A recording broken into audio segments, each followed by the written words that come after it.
So we're going to talk about templates and color, and there's a lot of mixed signals that you're going to get, or mixed advice that you're going to get from different professionals in terms of this.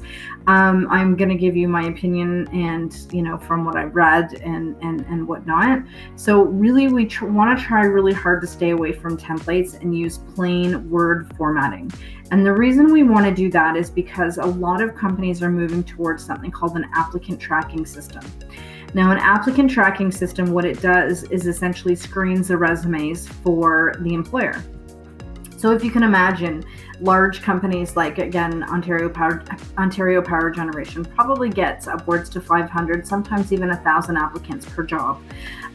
It doesn't make sense for that company to pay an employee to sit and filter through all of these resumes.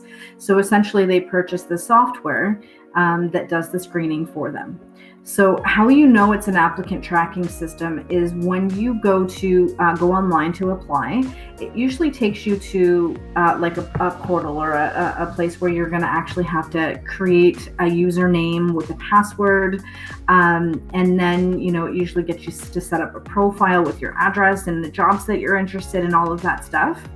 And then once you start applying for a job, it's usually 2 steps, okay? So within the 2 steps, the first step is where there are some questions on there.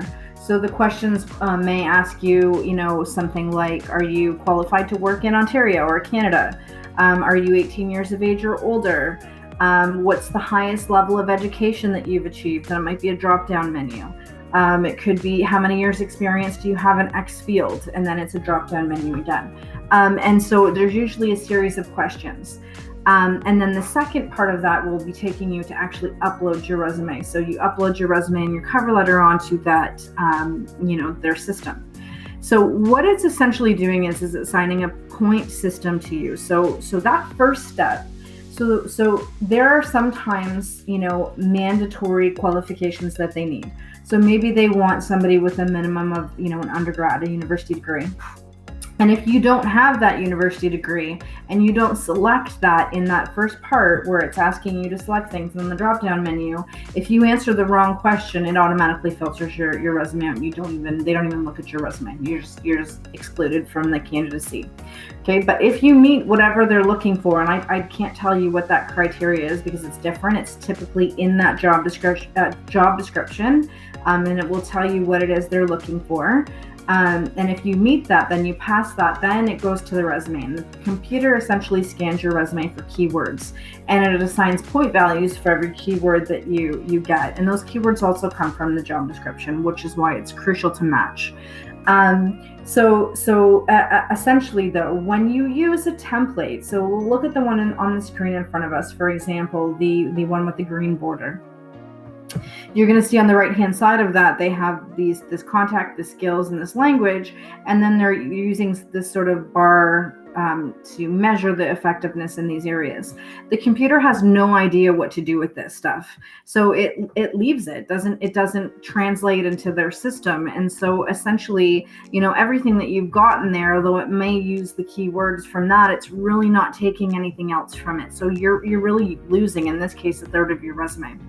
So it's really strongly recommended that you use plain word formatting. Okay, so plain word formatting is the easiest, and it's the easiest to adjust as you have to adjust your resume. When we use templates, they can be really difficult to maneuver and adjust as you come up with new classes, new capstones, new internships, and you add information in there. They can be difficult to maneuver. So I am 100% stay away from templates. And color, again, is a personal preference. I've seen a little tiny bit of color here and there, like the headers may be a different color, and sometimes it looks nice. The only situation I would say, definitely to use a little bit of color or design would be if you're in a marketing program, or if I would say like marketing or some sort of graphic designer position where you're really trying to showcase that. And definitely your picture is a big no-no. even though I've told you that you can have, or you should have your LinkedIn URL, and that your LinkedIn URL is your picture, it kind of seems weird and redundant, but for whatever reason, employers, some of them get quite upset about pictures being in their resume. So let's just avoid that completely, no pictures. But you can use something like Canva to create really cool logos and put a logo in there if you want to add some pizzazz or flair to your resume. So definitely making it unique is great, but really stay away from templates and color to a minimum, and make sure it's professional.